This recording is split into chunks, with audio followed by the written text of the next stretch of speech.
Good morning and happy Palm Sunday. Well, I remember exactly where I was. I had a trunk full of refundable cans and bottles, and I'm driving to the bottle depot to return them. $4, you know? But I'm glued to the radio. Something big is happening, something live, and I'm listening. And I remember pulling up to the depot, and I'm like, I'm not turning this car off.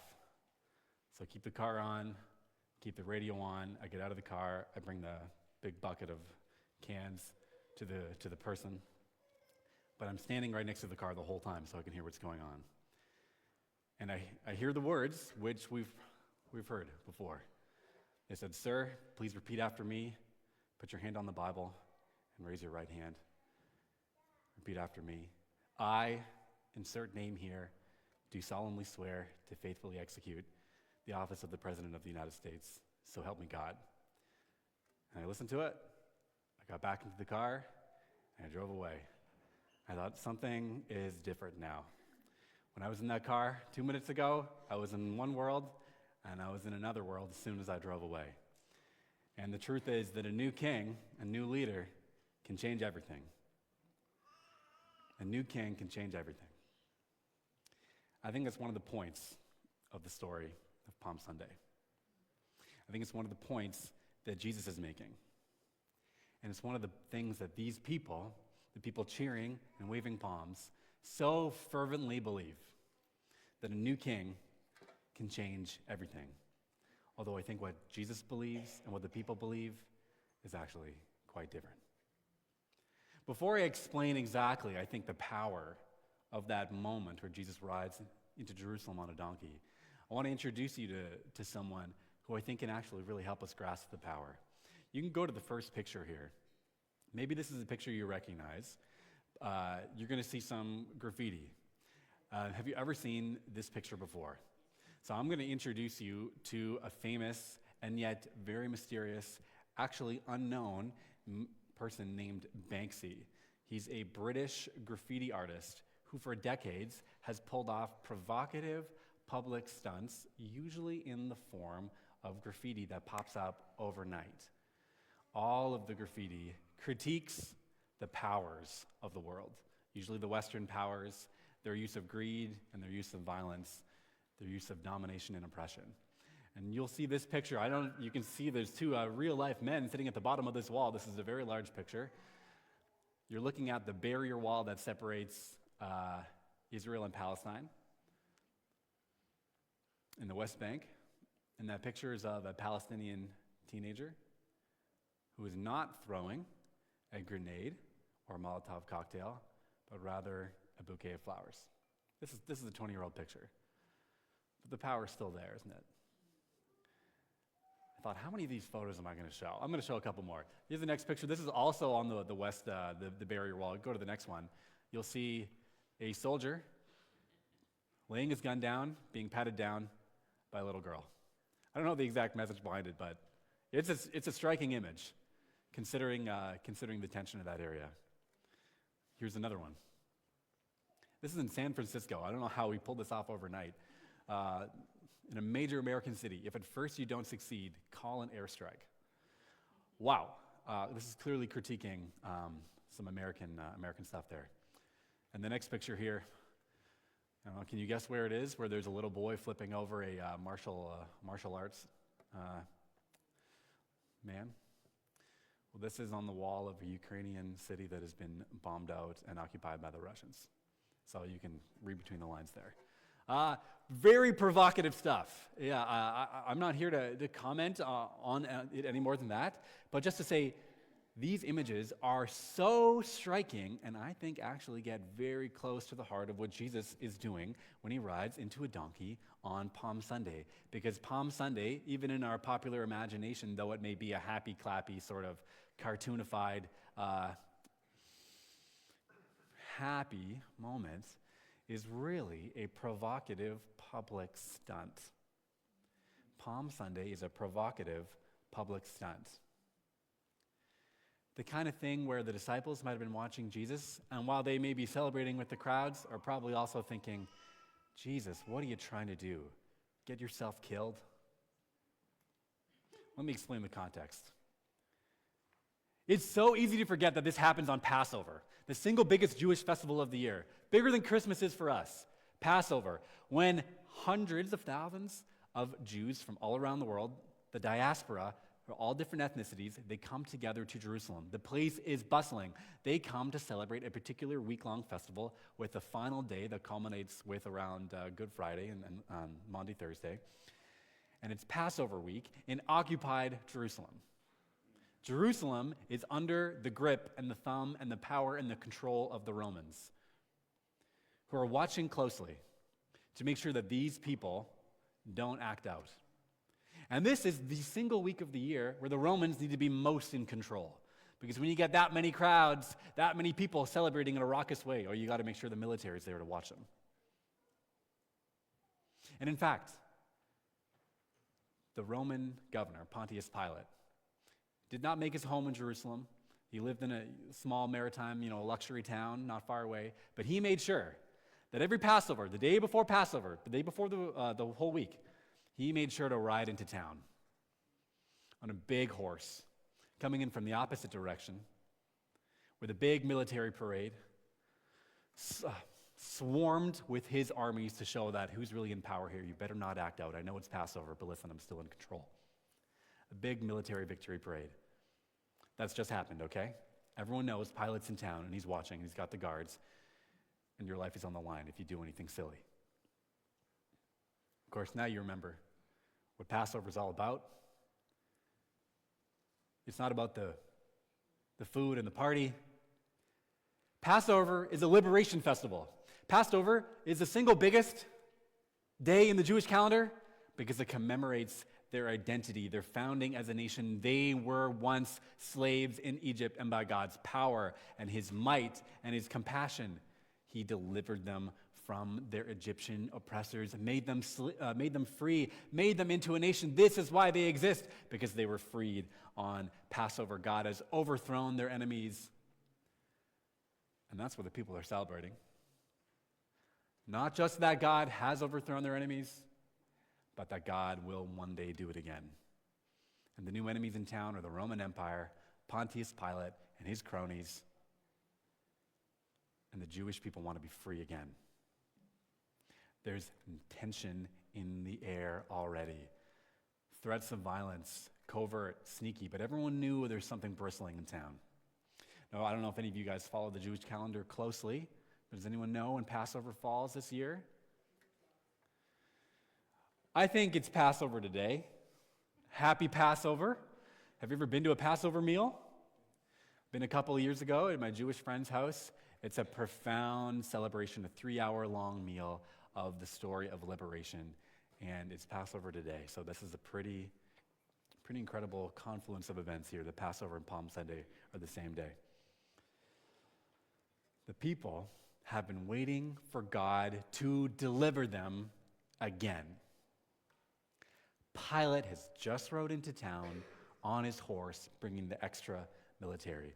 He's coming from this direction, and a few days later, Jesus comes from the other direction, riding on a donkey, posing as a king.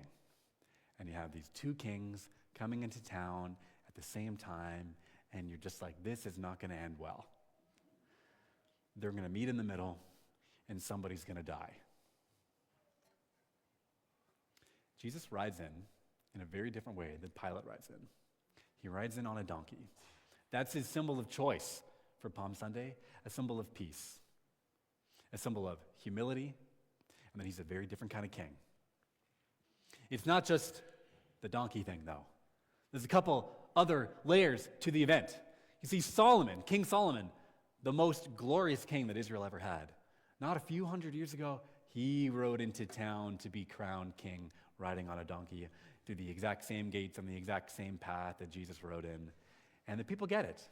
They know this. Here comes one greater than Solomon. Here comes a new king of peace. Finally, we're going to win our nation back. Make Israel great again. You can feel the tension and the messaging there.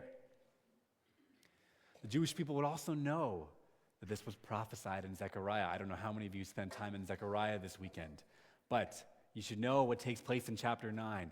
Not just that quote, which I'm going to read here. You can open up to John 9 throughout this message. The quote in Zechariah chapter 9, "Don't be afraid, O daughter of Zion. See, your king is coming, seated on a donkey's colt," that is, riding on a donkey. And what people often forget is that this is from a chapter in Zechariah that is much more than about donkeys and one guy. This is a chapter about how one day there will be no more war. There will be no more weapons. The weapons will be taken away, and peace will reign on earth because of the Messiah King who comes peacefully on a donkey. There's going to be no more war. And the people get it. Jesus is acting like a king acts, in a peaceful way, promising, like Solomon, to bring an era of peace. There'll be no more war. That's big. And the promise of peace is overshadowed, I think, by the tension in the crowd. I don't know how to exactly articulate what it would have meant to see Jesus do this provocative public stunt. But the only thing I can think of is to go back to that example I shared at the beginning. Imagine if someone, on Inauguration Day, right after the president has been whisked away to his next event, someone else comes up, maybe on a scooter or something, climbs up to the front of the Capitol building, raises their hand and puts their other hand on the Bible, and then takes the presidential oath right after the president just did it. That's not funny. That's a threat. Get him out of here. It's that kind of act, that kind of symbolic act. What is he trying to do? Get himself killed? The people respond. The people, they get it, or they think they get it. The people do two things that we know of. They wave palms, which, let me tell you, is not Jesus' symbol of choice for Palm Sunday, but the people's. They wave palms.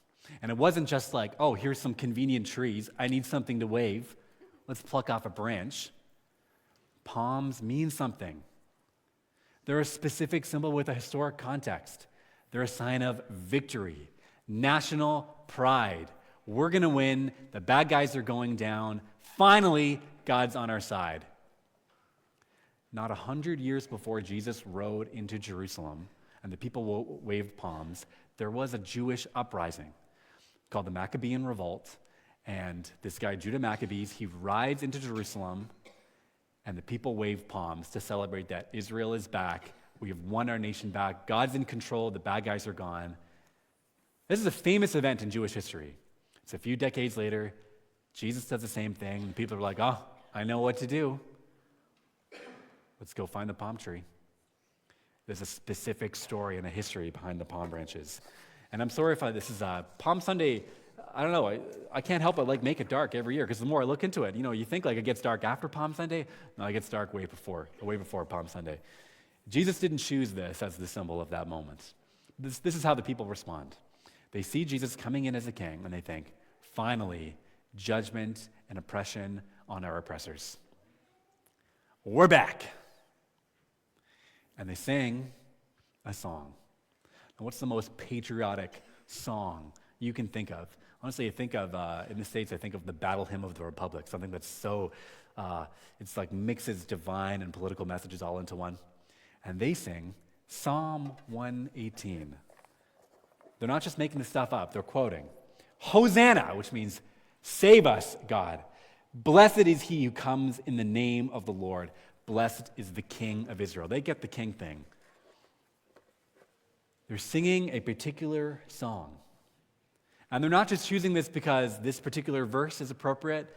They're singing it because what the whole song means to them. Here's a summary of the whole song. The Messiah King is here to rescue us from enemy nations.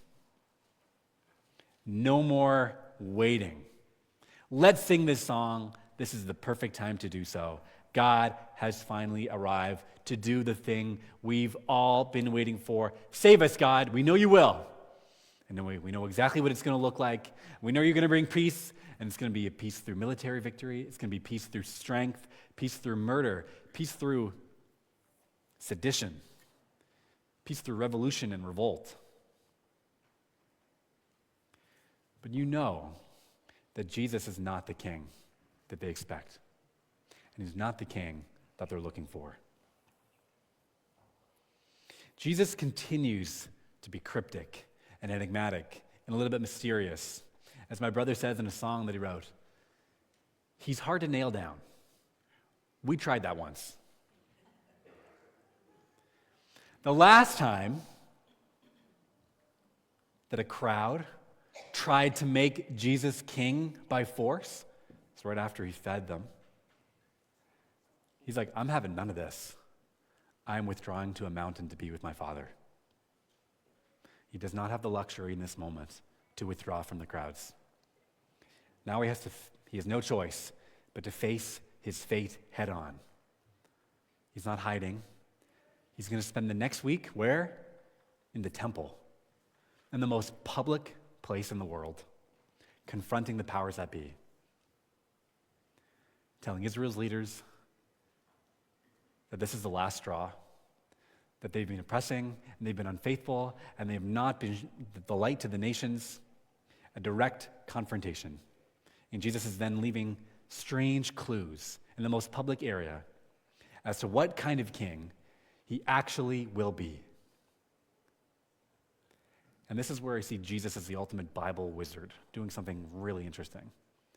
Because what Jesus quotes to the religious leaders in the temple right after he marches into the city, he quotes, which psalm of all psalms, 118, the psalm that they just sang to him when they misunderstood who he was. He says, you want to know who I really am? Let me go back to this psalm. You can show it on the screen. Psalm 118, verse 22. The stone the builders rejected has become the chief cornerstone. This is how Jesus counters the ideas about him by singing the very same song. What is he saying? You don't know who I am, and you're going to reject me. I'm the true king, and you're going to reject me. And you know I'm the king, and you're still going to reject me. This is what kind of king I am. This is where it really blows my mind. Because if you keep reading in this psalm, just a few verses later, you're going to find this. And this, to me, is sort of like dynamite. Verse 27, you can go to the next slide. 5 verses later, the Lord is God, and he has given us light.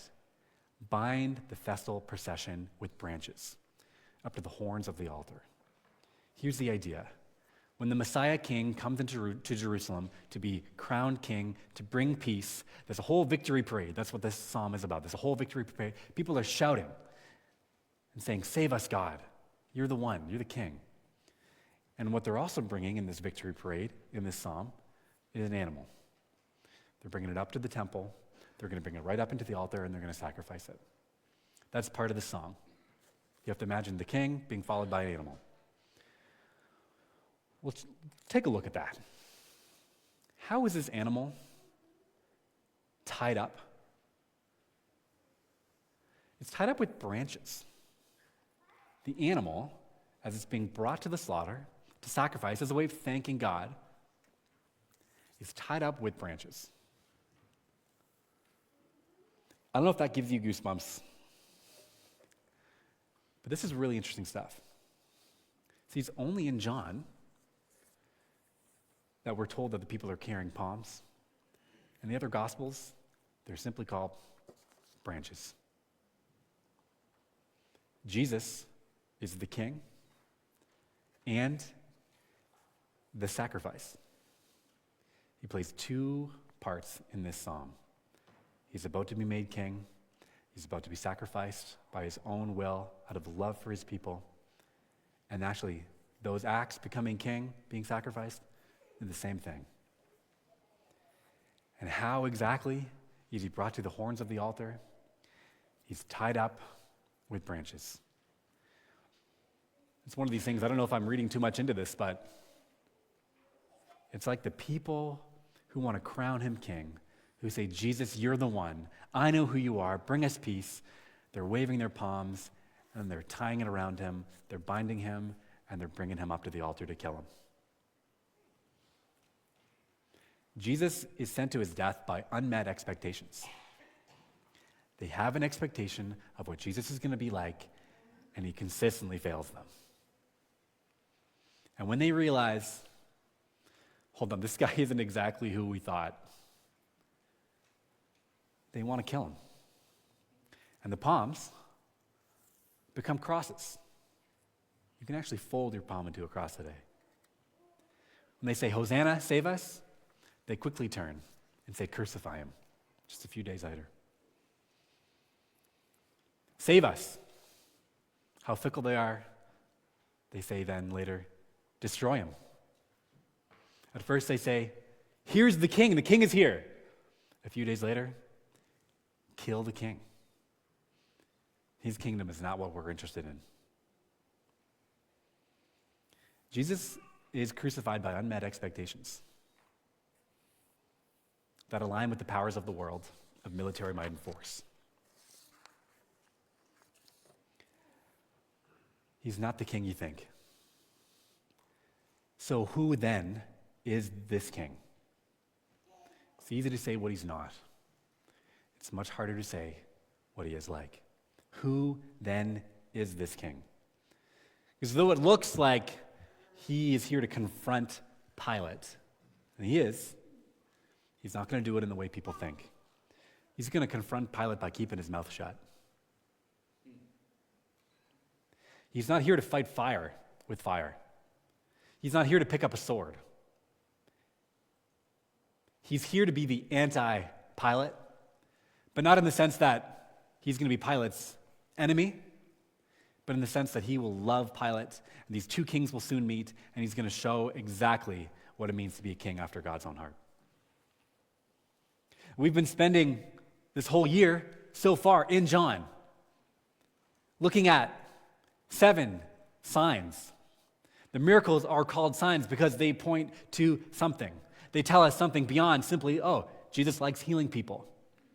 So let's try to learn what Jesus is like by looking again at those signs. You remember what they were: water into wine, feeding the 5,000, walking on water, healing a blind man, healing a cripple. Look again at these signs. What do they tell us about what King Jesus is like? King Jesus brings a new creation, a new world order of joy and restoration, provision, peace, and power over death. The last sign is the raising of Lazarus. This guy is not one to be messed with, clearly.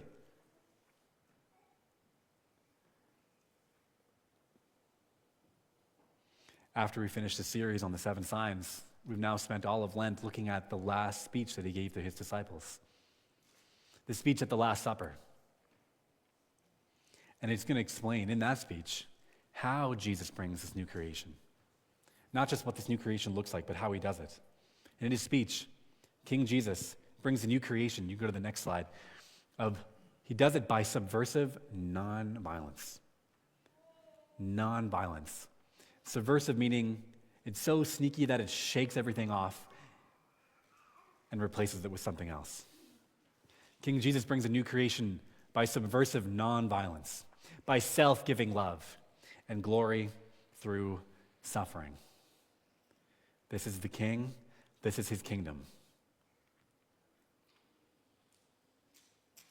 It's a kingdom he wants us to live out. He wants us to follow him in the path of peace. It's a strange time in Canada where we have economic pressure being put on us and all sorts of other strange things. And the temptation, which I prey to, is to other people, right? They say, here's the enemy. We're the good guys. We're better than them. We're on the moral high ground, whatever. But what Paul reminded us in our foot washing service is that our flag, the one that we want to wrap around us, is actually the cross. This is the kind of people we are. First and foremost, this is our symbol. Just a couple days ago, my 3-year-old wanted a box of cereal. And so I pulled the new box down and put it on the counter, and she said, "Is that made in Canada?"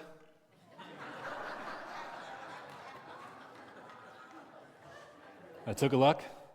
No. Let's try something else, she said. Second box down. What about that? No. 3 boxes. I struck out 3 times in a row.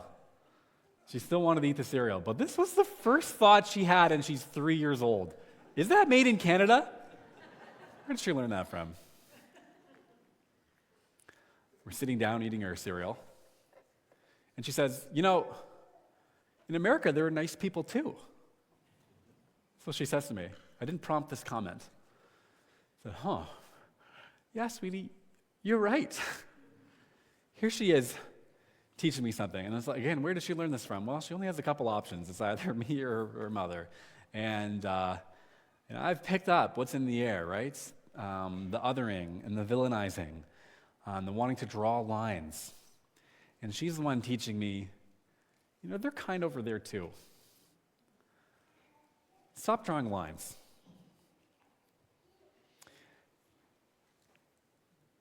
Drawing lines and othering people and villainizing people is part of the wrong kingdom. Jesus offers a chance at a different kingdom. And you remember with that chapter in Zechariah where the verse is about him riding on a donkey. It's a chapter about there's going to be no more war and the weapons are going to be destroyed. It's also a chapter, just read it when you go home. It's a chapter about diverse people groups coming together as one, of unity through diversity, and finally reconciliation between the nations. That's what the chapter is about. That's the ideas that Jesus is activating when he rides into Jerusalem on a donkey.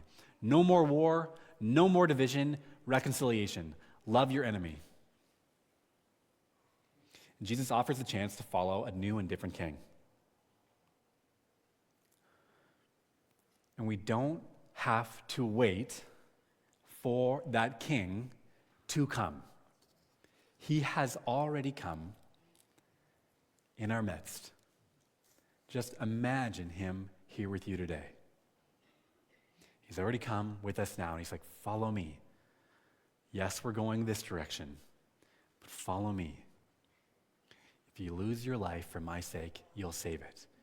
If you try to save your life, you'll lose it.